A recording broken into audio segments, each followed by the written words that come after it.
Hello friends, welcome to gaps classes. दोस्तों, इस video के अंदर हम पढ़ेंगे लिस्ट का लॉजिकल क्वेश्चन।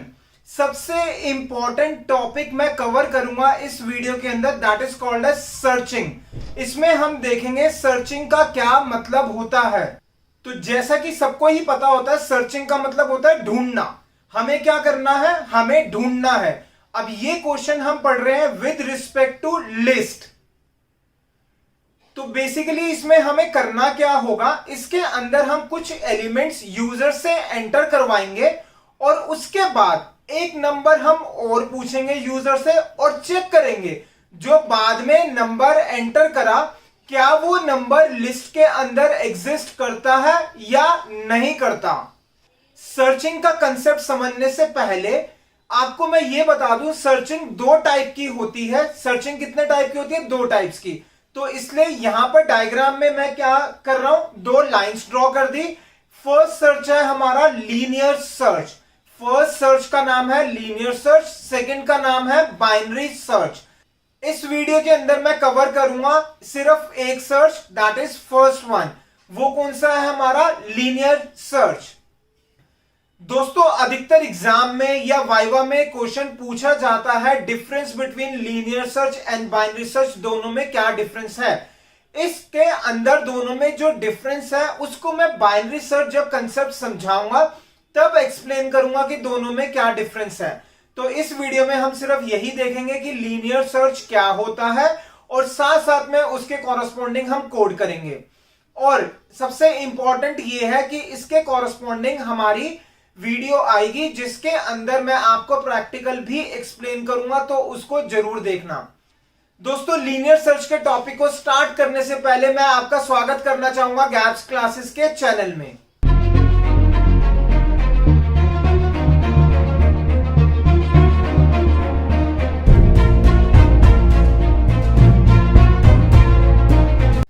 आइए दोस्तों स्टार्ट करते हैं। क्वेश्चन कुछ ऐसा आएगा, इंप्लीमेंट लीनियर सर्च। हमें क्या करना है? लीनियर सर्च को इंप्लीमेंट करना है। लीनियर सर्च को इंप्लीमेंट करने से पहले हमें लीनियर सर्च का मतलब पता होना चाहिए। लीनियर सर्च का मतलब है चेक करना है एलिमेंट को कि एलिमेंट लिस्ट में एग्जिस्ट करता है या नहीं करता, मतलब अवेलेबल है या फिर नहीं है। That is called as linear search. Linear search means checking whether the element is available in the list or not। Element की जगह आप उसको नंबर भी कह सकते हो। तो मैंने यहां पे लिखा हुआ है linear search means checking whether the number is available in the list और नॉट। लीनियर सर्च को इंप्लीमेंट करने के कुछ स्टेप्स हैं। तो steps to implement linear search कौन कौन से स्टेप है? Step number 1 is input list from the user. इसमें हम क्या करेंगे? यूजर से इनपुट कराएंगे लिस्ट को। This is step number 1। उसके बाद आएगा हमारा स्टेप नंबर 2।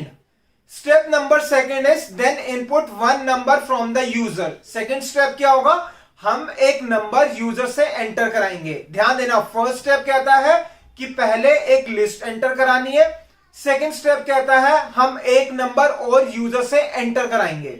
उसके बाद थर्ड स्टेप क्या कहता है कि हमें चेक करना है जो नंबर हमने सेकंड स्टेप में एंटर कराया क्या वो लिस्ट के अंदर अवेलेबल है या नहीं है। ये हमें चेक करना है लीनियर सर्च में। इसको हम समझेंगे किसकी हेल्प से? एग्जांपल की हेल्प से। तो फर्स्ट स्टेप कहता है कि इनपुट कराना है लिस्ट फ्रॉम द यूजर। आपकी मर्जी है, आप जितने मर्जी एलिमेंट ले सकते हो। तो समझाने के लिए मैं यहां पर कितने एलिमेंट्स ले लूंगा? 7 एलिमेंट्स ले लूंगा। आप कुछ भी ले सकते हो। यहां पर मैं अपने हिसाब से कुछ भी नंबर्स एज्यूम कर रहा हूं। तो इसलिए हमने कितने बॉक्सेस बना दिए? 7 बॉक्सेस बना दिए। और इन बॉक्सेस के ऊपर हम लिस्ट का कोई भी नाम एज्यूम कर लेंगे। तो मैं लिस्ट का नाम ले लूंगा ए। तो इसके ऊपर मैंने लिख दिया ए स्क्वायर ब्रैकेट। हर एलिमेंट के ऊपर क्या लिखता जा रहा हूं? ए स्क्वायर ब्रैकेट, ए स्क्वायर ब्रैकेट। अभी इसके बाद स्क्वायर ब्रैकेट के अंदर हम इसकी इंडेक्सिंग करेंगे। और जैसा कि हमें पता है लिस्ट के अंदर जो इंडेक्सिंग होती है 0 से स्टार्ट होती है। अगर आपको लिस्ट का कंसेप्ट नहीं आता तो ये आई बटन आ रहा है, लिस्ट का कंसेप्ट पहले आप सीख लेना तभी समझ में आएगा। तो इंडेक्सिंग कहां से होती है? 0 से। फर्स्ट हो गया 0, सेकंड 1, फिर 2, फिर 3, 4, 5 एंड 6। टोटल 7 एलिमेंट्स है तो इंडेक्सिंग होगा 0 से लेकर 6 तक। अब जैसे मैंने आपको पहले 3 स्टेप्स बताए थे, ये हो गया हमारा स्टेप 1। अब आएंगे हम स्टेप 2। स्टेप 2 क्या था? इनपुट कराओ 1 नंबर फ्रॉम द यूजर। आप कुछ भी ले सकते हो, तो यहां पर मैं नंबर ले रहा हूं 13 और इसका नाम दे दिया NUM नम, मतलब कि हमने एक एंटर और यूजर से नंबर कराया, वो मैंने एज्यूम कर लिया, दैट इज 13 ले लिया और उस वेरिएबल का नाम दे दिया नम दे दिया। अब आएंगे हम थर्ड स्टेप पे।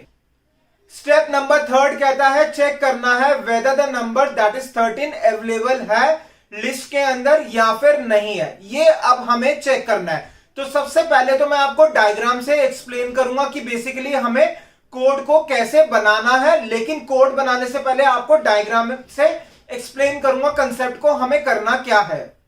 तो दोस्तों एक थोड़ा सा प्रैक्टिकल एग्जांपल लेते हैं। सपोज करो एक क्लास है, क्लास के अंदर 40 नाम के स्टूडेंट्स हैं, मुझे चेक करना है कि उसमें से गैप्स नाम का स्टूडेंट है या नहीं है। तो हम क्या करेंगे? सबसे फर्स्ट स्टूडेंट से पूछेंगे कि भाई तेरा नाम गैप्स है, वो कहेगा नहीं है। तो हम फिर सेकंड के पास जाएंगे, उससे पूछेंगे, वो भी कहेगा नहीं है। तो उसके बाद हम थर्ड पे जाएंगे, ऐसे ही हम बार बार जाते रहेंगे। तो यहां पर भी कुछ हमें ऐसा ही करना है। नंबर जो सर्च करना है दैट इज 13, कहां पे ढूंढना है? लिस्ट के अंदर। पहले हम चेक करेंगे फर्स्ट एलिमेंट से, फिर सेकेंड एलिमेंट से, फिर थर्ड एलिमेंट से, ऐसे ही हर एक से चेक करते हुए चलेंगे। तो यहां पर मैंने ये एरो बना दिया। इसका मतलब क्या होगा? पहले हम देखेंगे फर्स्ट नंबर दैट इज 13, क्या 13 फर्स्ट नंबर के इक्वल है या नहीं है। फर्स्ट नंबर कितना है हमारा? 20, और जो नंबर की वैल्यू है दैट इज 13, क्या ये दोनों इक्वल है? नहीं है इक्वल। क्या हम कह सकते हैं नंबर अवेलेबल नहीं है? नहीं, अभी हम नहीं कह सकते। क्यों? क्योंकि हमने फर्स्ट नंबर के साथ चेक करा, फर्स्ट नंबर इक्वल नहीं हुआ, तो हम इस कंक्लूजन पे नहीं पहुंच सकते कि नंबर एग्जिस्ट नहीं कर रहा। अब हमें क्या करना पड़ेगा? नेक्स्ट नंबर से कंपैरिजन करना पड़ेगा। तो कुछ मैं एरो बनाऊंगा। अब हम क्या करेंगे? नेक्स्ट नंबर से चेक करेंगे। नेक्स्ट नंबर से चेक करने के लिए ये मैंने क्या कर दिया? एरो बना दिया। नेक्स्ट नंबर इज 60, क्या 60 13 के इक्वल होता है? Both are not same, same नहीं है। तो क्या मैं कह दूं कि नंबर एग्जिस्ट नहीं कर रहा? नहीं, अभी हम नहीं कह सकते। अब क्या करेंगे? नेक्स्ट नंबर से हम चेक करेंगे। अब देखेंगे नेक्स्ट नंबर क्या है। Next number is 9। Next number क्या है हमारा? 9। क्या 9 13 के इक्वल होता है? नहीं होता, दोनों इक्वल नहीं है। तो क्या हम कह सकते हैं कि अवेलेबल नहीं है? अभी भी नहीं कह सकते। अब क्या करेंगे हम? उसके बाद नेक्स्ट नंबर के पास जाएंगे। नंबर क्या है हमारा? 13। क्या 13 13 के इक्वल है? बिल्कुल इक्वल है। तो अब हमें क्या करना पड़ेगा? अब हमें रुक जाएंगे हम और हम कहेंगे नंबर एग्जिस्ट कर रहा है। तो नाउ वी कैन स्टॉप। अब हम रुक सकते हैं और हम बोल सकते हैं नंबर एग्जिस्ट कर रहा है, नंबर इज अवेलेबल। ये क्लियरली इंडिकेट कर रहा है कि नंबर अवेलेबल है। अब हमें रुक जाना है, आगे कंपैरिजन नहीं करना। दोस्तों इसको मैं दोबारा से एक एग्जांपल और लूंगा, उस एग्जांपल से आपको एक्सप्लेन करूंगा। सेम नंबर्स मैं ले रहा हूं। कितने नंबर्स लिए थे? 7। तो यहां पर भी मैं कितने नंबर्स लूंगा? 7। सेम नंबर्स ले रहा हूं और साथ साथ में क्या कर रहा हूं? सेम इसकी हम इंडेक्सिंग कर देंगे, that is A0 A1 A2 A3, बिल्कुल एज इट इज हमने सेम लिख दिया यहां पर। ठीक है, बट फर्क क्या होगा? इसके अंदर जो नंबर यूजर एंटर करेगा वो मैं कोई और नंबर लेके चलूंगा। यहां पर मैंने नंबर ले लिया, नम की वैल्यू ले ली, दैट इज 1। अब हमें चेक करना है कि 1 जो है लिस्ट के अंदर एग्जिस्ट करता है या नहीं करता। तो क्या करेंगे? सेम प्रोसीजर करेंगे। पहले फर्स्ट से चेक करेंगे, सेकंड से चेक करेंगे, थर्ड से चेक करेंगे, ऐसे हम हर एक नंबर के साथ चेक करते हुए चलेंगे। तो सबसे फर्स्ट नंबर कौन सा? That is 20। क्या ये दोनों सेम है? सेम नहीं है। तो क्या हम कह दें नंबर एग्जिस्ट नहीं करता? नहीं, अभी हम नहीं कह सकते। अब हमें क्या करना पड़ेगा? अब हमें नेक्स्ट के साथ चेक करना पड़ेगा। तो नेक्स्ट नंबर कितना है? 60। ये भी सेम नहीं है। तो क्या करेंगे? अब हम दोबारा जाएंगे। कहां जाएंगे? नेक्स्ट, आगे जाएंगे। नेक्स्ट नंबर इज हमारा, नेक्स्ट नंबर क्या आ गया? 9। अभी भी सेम नहीं है। तो क्या कह दे एग्जिस्ट नहीं कर रहा? नहीं कह सकते। फिर से हम कहां जाएंगे? आगे जाएंगे। आगे नेक्स्ट नंबर इज 13। अब यहां पर भी सेम नहीं है। तो हम क्या करेंगे? फिर से नेक्स्ट पे जाएंगे। नेक्स्ट नंबर कौन सा आ गया? 32, सेम नहीं है। फिर दोबारा नेक्स्ट पे जाएंगे। नेक्स्ट नंबर है हमारा 91। 91 भी सेम नहीं है। तो इसका मतलब अब क्या करेंगे? फिर आगे जाएंगे। अब आएंगे हम नेक्स्ट नंबर पे। Next number is 100। तो ये भी सेम नहीं है। तो क्या हम कह दें कि नंबर एग्जिस्ट नहीं कर रहा, नंबर अवेलेबल नहीं है? हाँ, बिल्कुल बोल सकते हैं। क्यों? क्योंकि सारे नंबर्स के साथ हमने कंपेयर करा, नंबर नहीं मिला। अब इसके बाद नेक्स्ट नंबर तो कोई है ही नहीं। तो इसका मतलब अब हमें यहां पर क्या करना है? रुक जाना है। अब हम यहां पर चेक नहीं करेंगे। तो दोस्तों इसके अंदर हमने क्या सीखा, हमने ये सीखा दो केसेस, एक या तो नंबर एग्जिस्ट होगा या फिर नंबर एग्जिस्ट नहीं होगा। नंबर एग्जिस्ट होगा तो हम रुक जाएंगे, और अगर नंबर एग्जिस्ट नहीं होगा तो हम बार बार चलते जाएंगे। कब तक चलेंगे, हम चलेंगे तब तक जब तक लिस्ट पूरी खत्म नहीं होती। कोड लिखने से पहले सबसे पहले मैं आपके साथ इंपॉर्टेंट पॉइंट डिस्कस करूंगा। इंपॉर्टेंट पॉइंट यहां पर क्या है वो हमें पता होना जरूरी है। इंपॉर्टेंट पॉइंट क्या है, यहां पर दो केसेस हैं। दो केसेस है कब, जब हमें सर्चिंग रोकनी है। तो केस 1 एंड केस 2, ये दोनों मैं लिख रहा हूं, दिस इज केस 1 और केस 2। अब हम डिस्कस करेंगे केस 1 में बेसिकली क्या हो रहा है और केस 2 में क्या हो रहा है। जैसा मैंने आपको एग्जांपल से, डायग्राम से समझाया कि फर्स्ट हमने एग्जांपल लिया था जब नंबर मिल गया, सेकंड लिया था जब नंबर नहीं मिला। इसका मतलब ये हुआ केस 1 में हमें रुकना है, कब रुकना है, जब नंबर मिल गया। तो व्हेनेवर एन एलिमेंट या फिर नंबर इज अवेलेबल या फाउंड। और केस 2 जब नंबर नहीं मिला और सबसे चेक हो गया, whenever all the elements are checked and number is not available. ये हो गया हमारा केस 2। तो दोस्तों इस पॉइंट को दिमाग में रखना, क्योंकि जब हम कोड लिखेंगे इसका यूज होगा। दोबारा से मैं आपको रिपीट कर दूं, हमें सर्चिंग रोकनी है कब, दो पॉइंट पे रोकनी है। एक, या तो नंबर मिल गया या फिर नंबर नहीं मिला जब हमने सब एलिमेंट्स के साथ कंपैरिजन कर लिया। दोस्तों अब हम दोबारा एक इंपॉर्टेंट पॉइंट पढ़ेंगे। इंपॉर्टेंट पॉइंट क्या है विद रिस्पेक्ट टू हमें क्या काम करना है। इसके अंदर हमें दो काम करने हैं। दो काम क्या करने हैं, ध्यान से समझो। अभी जो मैंने आपको समझाया था, क्वेश्चन है इंप्लीमेंट करना है लीनियर सर्च। इसका मतलब क्या हुआ, हमें चेक करना है कि नंबर एग्जिस्ट कर रहा है या नहीं कर रहा। तो अगर हमें चेक करना है नंबर एग्जिस्ट कर रहा है या नहीं कर रहा, तो हमें आंसर क्या देना है, हमें आंसर देना नंबर एग्जिस्ट या नंबर इज अवेलेबल, या फिर देना नंबर इज नॉट अवेलेबल। लेकिन वो डिपेंड होगा किसके बेसिस पे, कंपैरिजन के बेसिस पे। तो कहने का मतलब ये हुआ कि हमें दो टास्क करने हैं। फर्स्ट टास्क कंपैरिजन करना है, सेकंड टास्क प्रिंट करना है। तो लिखा टास्क 1 और नीचे लिख दिया मैंने टास्क 2। टास्क 1 में कंपैरिजन करना है, टास्क 2 में हमें प्रिंटिंग करनी है, मतलब प्रिंट करना है। अब हम बात करेंगे दोनों की, कंपैरिजन की और प्रिंटिंग की। अब एक बात बताओ, हमें कंपैरिजन एक बार करना है या बार बार करना है? ऑब्वियसली हमें नंबर ढूंढना है तो हमें बार बार कंपैरिजन करना है। तो इसका मतलब इस टास्क को हमें अगेन एंड अगेन रिपीट करना है। और जो प्रिंटिंग है वो हमें क्या करना है, सिर्फ और सिर्फ एक बार लिखना है। अब यहां पे ध्यान देना, जो ऊपर है कंपैरिजन है वो हमें बार बार करना है। तो जो काम हमें बार बार करना होता है उसको हम किस में लिखेंगे, लूप के अंदर। और जो काम एक बार करना होता है वो कहां लिखेंगे हम, लूप के बाहर।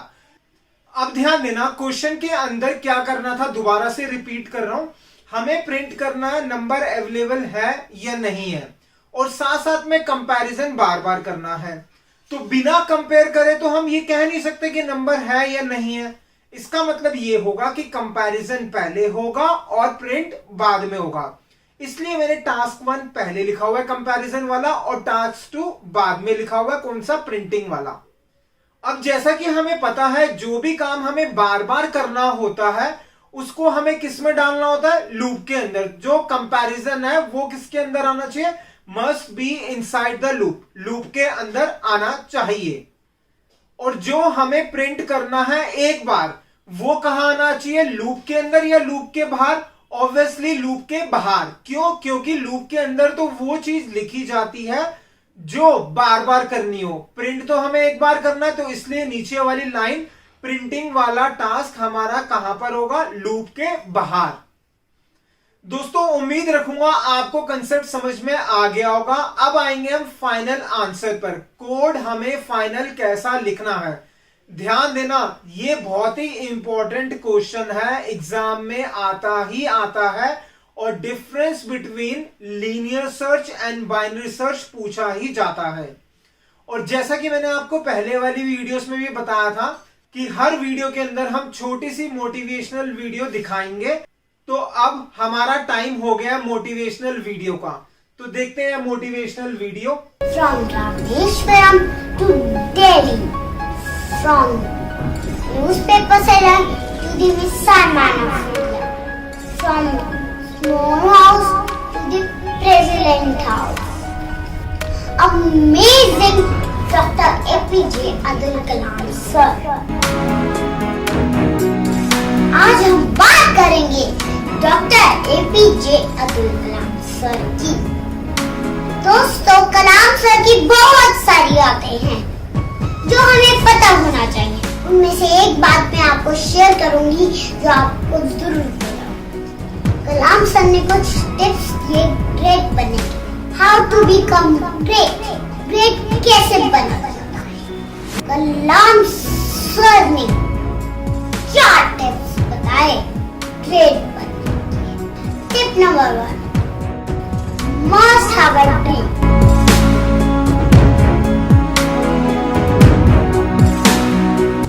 हमें सपना जरूर देखना चाहिए जो हम लाइफ में अचीव करना चाहते हैं।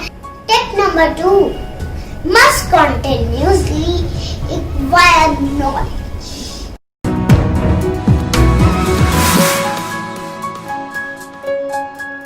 यानी कि हमें हमेशा नॉलेज लेते रहना चाहिए। हमें कभी भी ये नहीं सोचना है कि हमें सब कुछ आता है। Tip number 3, hard work. हमें सिर्फ मेहनत नहीं, खाली मेहनत ही नहीं, हमें सिर्फ बहुत मेहनत करनी चाहिए, बहुत ज्यादा। Tip number 4, perseverance. Not afraid of problems. जब भी हम अच्छा काम करने जाएंगे प्रॉब्लम्स आएंगी। प्रॉब्लम से हमें डरना नहीं है, डरना नहीं है, हमें लड़ना है। क्या करना है? लड़ना है। दोस्तों, अगर आपने ये चारों टिप्स फॉलो कर लिए तो आपको ग्रेट बनने से कोई नहीं रोक सकता। दोस्तों, ऐसे बहुत सारी कलाम सर की बातें हैं जो हम शेयर करें।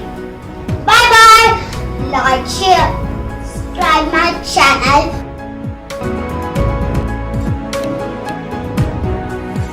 दोस्तों, उम्मीद रखूंगा आपको मोटिवेशनल वीडियो अच्छी लगी होगी। अगर कोई भी फीडबैक आपका है, कोई भी मॉडिफिकेशन करने हैं, कोई एक ऐसी चीज या फिर कोई चीजें ऐसी जो हमारी वीडियोस में, मोटिवेशनल वीडियोस में आपको अच्छी नहीं लगी, तो आप सबसे रिक्वेस्ट है प्लीज आप कमेंट्स में जरूर लिखिएगा जिससे कि हम मॉडिफिकेशंस कर सकें। आपका फीडबैक हमारे लिए बहुत वैल्यूएबल है, तो फीडबैक जरूर दीजिएगा। अब आते हैं बैक टू द क्वेश्चन। यहां तक मैंने आपको समझाया था। अब हमें क्या लिखना है? फाइनल आंसर, फाइनल कोड कैसे लिखेंगे ये हम देखेंगे। क्वेश्चन में हमें क्या करना था? सर्च करना था। कहां से सर्च करना था? लिस्ट में से। तो इसका मतलब लिस्ट एंटर कराएंगे, तो ये लिस्ट एंटर कराने की स्टेटमेंट लिख दी हमने। ये है हमारा फर्स्ट स्टेप। लीनियर सर्च में फर्स्ट स्टेप क्या होता था? इनपुट कराओ। उसके बाद सेकंड स्टेप होता था इनपुट कराओ वो नंबर जो सर्च करना है। तो लिख दिया मैंने num is equal to int input enter the number to be searched। जो नंबर सर्च करना है उसको इनपुट करा दिया। ये हो गया हमारा सेकंड स्टेप। और थर्ड स्टेप था हमारा कंपैरिजन करना है, चेक करना नंबर है या नहीं है। तो ये दोनों स्टेटमेंट्स आप लिख लो, क्योंकि जब मैं कोड लिखना स्टार्ट करूंगा कंपैरिजन का लॉजिक तो मैं इसको हटा दूंगा। तो अब आते हैं कोड कैसे लिखना है, कोड को हम समझेंगे। ध्यान दो, लिस्ट में हमने क्या करा था? हमने पहले फर्स्ट नंबर से चेक करा था, फिर सेकंड से चेक करा था, फिर थर्ड से चेक करा था। ऐसे करते करते हम स्टार्टिंग से एंड तक चले गए। तो हमें क्या करना है? हमें हर नंबर को चेक करना है। अगर हमें बार बार चेक करना तो क्या लगाना पड़ेगा? लूप लगाना पड़ेगा। लूप कहां से चलेगा? हमारा 0 से। 0 से क्यों चलेगा? क्योंकि लिस्ट में इंडेक्स 0 होता है। और कहां तक चलेगा? जितने नंबर ऑफ एलिमेंट्स है वहां तक चलेगा। कहने का मतलब ये, अगर नंबर ऑफ एलिमेंट्स 10 है तो 0 से 9 तक चलेगा, जैसे ही 10 होगा रुक जाएगा। अगर नंबर ऑफ एलिमेंट्स 20 है तो 0 से 19 तक चलेगा, जैसे ही 20 होगा रुक जाएगा। तो कुछ मैं ये लिख सकता हूं, for I in range 0, n। 0 मतलब स्टार्टिंग वैल्यू, n मतलब कब रुकना है। अगर n 5 होगा तो 0 से 4 चलेगा, जैसे ही 5 होगा रुक जाएगा। तो इसलिए हमने यहां पर क्या लिख दिया? n लिख दिया। फिर हमने क्या करा था? हर नंबर से कंपेयर करा था। इसका मतलब एक बार A0, A1, A2, A3 किसके साथ कंपैरिजन करा था? उस नंबर के साथ जिसको सर्च करना है। वो किस में एंटर करा है? नम में। तो हमने लिखा if AI equal to num। AI क्यों लिखा? क्योंकि ऊपर हमने आई का लूप लगा दिया। आई कहां से होगा 0 1 2 3, फर्स्ट टाइम 0 होगा तो ए आई मतलब ए 0 बन जाएगा, सेकेंड टाइम आई 1 होगा तो ए 1 बन जाएगा। तो ये क्या कर रहा है, बार बार कंपैरिजन कर रहा है। ठीक है, अगर कंपेयर हो गया तो इफ में जाएगा और उसके साथ हमने लिख दिया एल्स। एल्स में कब जाएगा, जब कंपैरिजन करा और नंबर नहीं मिला। अब ध्यान देना, जब नंबर मिल गया तो हम क्या कर देंगे, प्रिंट कर देंगे। किसको प्रिंट कर देंगे, नंबर इज अवेलेबल। तो लिख दिया प्रिंट नंबर इज अवेलेबल। और एल्स में क्या लिखेंगे, एल्स में कब जाएगा, जब ये कंडीशन फॉल्स होगी। फॉल्स होगी तो इसका मतलब नहीं मिला, तो क्या लिख देंगे, print number is not available. ठीक है, this is the final program. अब आप इस प्रोग्राम को लिख सकते हो। अब ध्यान देना, इतना सिंपल क्वेश्चन नहीं था, मैं बार बार फोकस कर रहा हूं, बहुत ही इंपॉर्टेंट क्वेश्चन है, तो उसके पीछे रीजन है। अगर सिर्फ यही लिखना था तो मैं आपको करवाता ही नहीं, आपको कहता खुद कर लो। इस वाले कोड के अंदर एरर है, तो हमें क्या करना है, एरर निकालना है। अब एरर क्या है उसको समझते हैं। एरर कहां पर है, पहले मैं वहां पे क्रॉस करूंगा, फिर समझाऊंगा एरर क्यों है। एरर है हमारा यहां पे print number is available, print number is not available. क्यों एरर है, जैसा मैंने आपको पहले भी समझाया था कि कंपैरिजन हमें बार बार करना है लेकिन प्रिंट एक बार करना है। अगर हमने प्रिंट वाली स्टेटमेंट लूप के अंदर लिख दी तो क्या होगा, ये तो बार बार प्रिंट कर देगा। पहले फर्स्ट नंबर से चेक करेगा, नहीं मिला, एल्स में जाएगा, क्या देगा, नंबर इज नॉट अवेलेबल। फिर सेकंड से चेक करेगा, नहीं मिला, फिर कहेगा number is not available. Third से चेक करेगा, मिलेगा, कहेगा नंबर इज अवेलेबल। तो इसका मतलब बार बार प्रिंट हो रहा है। सिंपल, हमने प्रिंट कहां लिखा, लूप के अंदर, तो मतलब बार बार प्रिंट हो रहा है। हमें तो बार बार करना ही नहीं, हमें कितनी बार करना है, सिर्फ एक बार प्रिंट करना है। क्या प्रिंट करना है, या तो अवेलेबल या फिर नॉट अवेलेबल। तो इसका मतलब जो प्रिंट वाली स्टेटमेंट्स है इसको हमें लूप के अंदर नहीं लिखनी। कहां लिखनी है, लूप के बाहर। तो अब मैं क्या करूंगा, इन दोनों स्टेटमेंट्स को नीचे ले आया, लूप के बाहर ले आया। अब यहां पर क्या लिखना है अभी समझेंगे। इतना पार्ट उम्मीद है कि मुझे क्लियर होगा आपको। अगर क्लियर नहीं तो एक बार दोबारा से इसको इतना पार्ट आप रिवाइज करो, फिर उसके बाद आगे चलना। अब दोस्तों आगे समझाने से पहले एक छोटा सा एग्जांपल से मैं आपको समझाना चाहूंगा। एक एग्जांपल देता हूं, उससे ज्यादा कंसेप्ट क्लियर होगा। सपोज करो एक क्लास के अंदर 40 स्टूडेंट्स हैं, हमें चेक करना है कि गैप्स नाम का स्टूडेंट है या नहीं है। मान लो मुझे चेक करना है कि गैप्स नाम का स्टूडेंट है या नहीं है, लेकिन मैं ये नहीं बोल सकता कि अवेलेबल है या नहीं है। बोलना सिर्फ एक बार है, और बाहर एक टीचर और बैठा हुआ है क्लास के, उसको बताना है कि नंबर अवेलेबल है या नहीं है। थोड़ा सा डिफरेंट, दोबारा से रिपीट कर रहा हूं। क्या बोला मैंने आपको, मैंने कहा कि एक क्लास के अंदर मान लो 40 स्टूडेंट्स हैं, मुझे चेक करना है कि क्लास के अंदर गैप्स नाम का स्टूडेंट है या नहीं है। लेकिन बाहर एक टीचर बैठा होगा, उसको पता चल जाना चाहिए कि अवेलेबल है या नहीं है। चेक मैं कर रहा हूं, पता उसको चल जाना चाहिए। ऐसे कैसे हो सकता है, मैं चेक करके आऊंगा, बाहर आऊंगा और उसको बताऊंगा तो उसको पता चल जाएगा, लेकिन मैं बोल भी नहीं सकता। क्लास के बाहर निकलते ही मैं चुप बैठ जाऊंगा, मैं बोल नहीं सकता। तो क्या करेंगे, अब ध्यान देना, ये मैंने आपको एग्जाम्पल क्यों दिया, क्योंकि यही कंसेप्ट यहां पर यूज होना है। यहां पर हमें कंपैरिजन बार बार करना है लेकिन प्रिंट एक बार करना है। सिमिलरली जो मैंने अभी आपको एग्जांपल बताया उसमें क्या हो रहा है, मेरे को मैं चेक करूंगा बार बार गैप्स नाम का स्टूडेंट है या नहीं है, लेकिन बाहर बैठा हुआ बंदा बताएगा। मैं क्यों नहीं बता सकता, कंपैरिजन करूंगा बार बार, इसका मतलब मैं लूप हूं। अगर मैं लूप हूं तो मैं बार बार तो प्रिंट कर नहीं सकता। प्रिंट कितने बार करना है, एक बार। और कौन करेगा, बाहर जो बंदा बैठा है, वो लूप के अंदर तो नहीं है, वो प्रिंट करेगा। तो इस केस के लिए हम क्या करेंगे, तो इस केस के लिए मैंने क्या करा, दिमाग लगाया। मैंने कहा कि 2 लाइट लगा दी, एक रेड और एक ग्रीन। रेड लाइट जैसे मैं क्लास के बाहर निकलूंगा, या तो रेड जला के निकलूंगा या फिर ग्रीन जला के निकलूंगा। और उसको पहले बता दिया कि भाई अगर ग्रीन होगी तो मतलब नहीं मिला, रेड होगी तो मिला। तो जैसे मैं क्लास के बाहर गया, उसने देखा, टीचर ने, जो बाहर बैठा हुआ था, अगर ग्रीन है तो इसका मतलब नहीं मिला, रेड है तो मिल गया, तो उसको पता चल जाएगा। सेम चीज यहां पर, मतलब कि मैंने क्या करा, उसको एक इंडिकेटर दे दिया, ये भाई इंडिकेटर है लाइट का। या ऐसे एग्जांपल ले लो जैसे ऑपरेशन थिएटर होता है, उसके अंदर क्या हो रहा था, ऑपरेशन हो रहा होता है। क्या बार बार अंदर से डॉक्टर बाहर जाते हैं बताने कि हाँ ऑपरेशन चल रहा है, ऑपरेशन चल रहा है, या नर्स जाती है, नहीं बताने जाते ना। वहां पे लाइट लगा देते हैं, लाइट जल रही है तो मतलब ऑपरेशन हो रहा है, लाइट नहीं जल रही तो ऑपरेशन नहीं हो रहा। बाहर वाले बंदे को पता चल गया। सेम चीज यहां पर हमने क्या करना है, हमने एक इंडिकेटर देना है बाहर वाले को। बाहर मतलब लूप के बाहर क्यों देना है, क्योंकि हम लूप के अंदर बार बार प्रिंट नहीं कर सकते। अब उस इंडिकेटर की फॉर्म में जो स्कूल में, कॉलेजेस में कराया जाता है, या बुक में लिखा जाता है उसको कहते हैं फ्लैग। हम एक वेरिएबल ले लेंगे फ्लैग, उसकी कोई भी दो वैल्यूज ले लेंगे, या तो 1 या 0, लेकिन दोनों अलग अलग इंडिकेट करेगा। तो ध्यान देना, जहां पर जो इफ है, इफ के अंदर जाएगा कब जाएगा, जब मिला। तो यहां पर हमने क्या ले लिया, एक फ्लैग ले लिया, दैट इज 1, ये लिख लिया हमने, फ्लैग को 1 ले लिया। और एल्स में जाएगा तो फ्लैग को मैंने क्या ले लिया, 0 ले लिया। अब ये आपकी मर्जी है, आप फ्लैग को ऊपर 0 ले सकते हो, नीचे 1 ले सकते हो, ये आपके ऊपर है। लेकिन जो आप यहां पर लोगे, इफ और एल्स के अंदर लोगे, उसी का यूज हमें लूप के खत्म होने के बाद, मतलब लूप के बाहर निकलने के बाद वही करना है। तो उस पॉइंट पे ध्यान देना। अब स्टूडेंट कहता है कि ये सर ये फ्लैग क्या है, बाय डिफॉल्ट इनबिल्ट है। नहीं, इनबिल्ट नहीं है, नॉर्मल वेरिएबल है। आप फ्लैग की जगह एक्स ले सकते हो, वाई ले सकते हो। कन्वेंशन होती है स्कूल्स में, कॉलेजेस में, बुक में यही लिखा होता है, तो स्टूडेंट कहता है फ्लैग ही लेना है। ये आपकी मर्जी है, आप कुछ भी ले सकते हो। अब ध्यान देना, प्रिंट हमें कहां करना है, लूप के बाहर। लूप के बाहर तो हमने दो स्टेटमेंट्स लिख दी, कौन कौन सी, अवेलेबल या फिर नॉट अवेलेबल। लेकिन दोनों में से एक ही काम होगा, या तो अवेलेबल होगा या नहीं होगा। तो हम लूप के बाहर क्या लगाएंगे, इफ एल्स लगाएंगे। तो नंबर इस अवेलेबल में हमने क्या लिखा इससे ऊपर, इफ फ्लैग इक्वल टू 1। क्यों लिखा फ्लैग इक्वल टू 1 अवेलेबल के लिए, क्योंकि ऊपर लूप के अंदर नंबर जब मिल रहा है तो हमने फ्लैग को 1 लिया। और अगर ऐसा नहीं है तो लिखा elif flag equal to 0। Elif flag equal to 0 का मतलब है कि नंबर नहीं मिला।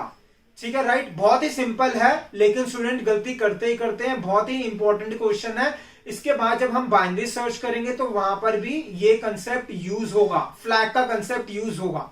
तो ध्यान से इसको सही से समझना है, तभी बाइनरी सर्च के ऊपर जाना है। अब आप इस प्रोग्राम को लिख सकते हो, बिल्कुल परफेक्ट कोड है। दोस्तों ध्यान देना, आपको मैंने जब वीडियो स्टार्ट करी थी तो पहले ही बता दिया था, इसके कॉरेस्पॉन्डिंग प्रैक्टिकल की वीडियो जरूर आएगी और आपने जरूर देखना है, क्योंकि उसके अंदर मैं एक्सप्लेन करूंगा कंसेप्ट यूजिंग फंक्शन। फंक्शन की हेल्प से भी कंसेप्ट को एक्सप्लेन करूंगा। तो पेपर में या तो नॉर्म विदाउट फंक्शन आता है या फंक्शन आता है। तो practical is very very important, लेकिन वो तभी समझ में आएगा जब आपको ये कंसेप्ट सही से समझ में आया होगा। अब ध्यान देना दोस्तों, मैं बहुत जल्दी कंसेप्ट सही नहीं सिखाता, क्योंकि मुझे रट्टा मार के आना पड़ता है। सिंपल सी चीज है, मैं सही नहीं सिखाता, मुझे रट्टा मार के आना पड़ता है। लेकिन ये कंफर्म्ड है कि जो स्टूडेंट मुझसे पढ़ा हुआ है, जो गैप्स क्लासेस से पढ़ता है, वो पेपर के अंदर कभी भी गलती नहीं करता। क्यों? क्योंकि वो जो गलती करने वाला है एग्जाम में, वो मैंने ही कर दी है। तो यहां पर हमें क्या करना है, एरर निकालना है। क्या एरर है, अब हम उस पार्ट को समझते हैं। अब दोस्तों ध्यान देना, जो मैंने आपको पहले एग्जांपल से, डायग्राम से समझाया था, मैंने क्या कहा था कि कंपैरिजन करेंगे। कब कंपैरिजन करेंगे, बार बार कंपैरिजन करेंगे। क्या हमें हर बार कंपैरिजन करना है? नहीं, हमें बीच में तब रुकना है जब हमें नंबर मिल गया। इसका मतलब ये हो गया, जब नंबर मिल गया तो हमें कंपैरिजन नहीं करना, तो हमें लूप से बाहर आ जाना चाहिए। स्टूडेंट कहता है कि सर एक से ज्यादा भी तो हो सकते हैं नंबर जो सर्च करना है। बिल्कुल हो सकते हैं, बट क्वेश्चन कहता है कि आपने सर्च करके ये बताना है कि नंबर है या नहीं है। तो इसका मतलब ये हुआ कि अगर पहले ही मिल गया तो आगे चेक नहीं करना, चाहे आगे सेम नंबर हो। या ऐसे मान लो मेरे को क्लास में चेक करना है गैप्स नाम का स्टूडेंट है या नहीं है, थर्ड स्टूडेंट का नाम गैप्स है, तो मुझे आगे चेक नहीं करना, चाहे आगे एक और स्टूडेंट हो जिसका नाम गैप्स है। लेकिन मेरी रिक्वायरमेंट थी सिर्फ इतना बताना कि गैप्स नाम का स्टूडेंट है या नहीं है। तो जैसे ही मिल गया मैं आगे नहीं देखूंगा, चाहे आगे जितने मर्जी हो, हम रुक जाएंगे। तो सेम चीज यहां पर, अगर हमें नंबर मिल गया तो हमें आगे नहीं जाना, हम क्या करेंगे, लूप से बाहर आएंगे। तो दैट इज ब्रेक। क्या लगाएंगे हम, ब्रेक लगाएंगे। तो क्या लिख दिया मैंने यहाँ पे ब्रेक लगाने के लिए, यहां लिख दिया मैंने फ्लैग इक्वल टू 1 के बाद ब्रेक। अब ध्यान देना दोस्तों, स्टूडेंट्स कहां पर मिस्टेक करते हैं, या तो वो ब्रेक कहीं नहीं लगाते या फिर दोनों जगह लगाते हैं, इफ के अंदर भी एल्स के अंदर भी। ऐसी मूर्खता नहीं करना। अगर फर्स्ट से चेक करा, नंबर नहीं मिला तो हम बाहर आ जाएंगे, अभी तो आगे भी चेक करना है, तो इसका मतलब एल्स में ब्रेक नहीं आएगा। तो ब्रेक लगाना जरूरी है। दोनों में से एक जगह पे ब्रेक आएगा, दोनों जगह नहीं लगाना। अगर और एक जगह जहां लगाने की रिक्वायरमेंट है वहां नहीं लगाओगे तो भी गलत आ जाएगा। इसको जब मैं प्रैक्टिकल करूंगा, पहले मैं बिना ब्रेक के समझाऊंगा, बिना ब्रेक के दिखाऊंगा आपको एरर, गलत आंसर क्यों आता है। एरर नहीं आएगा, गलत आंसर आएगा।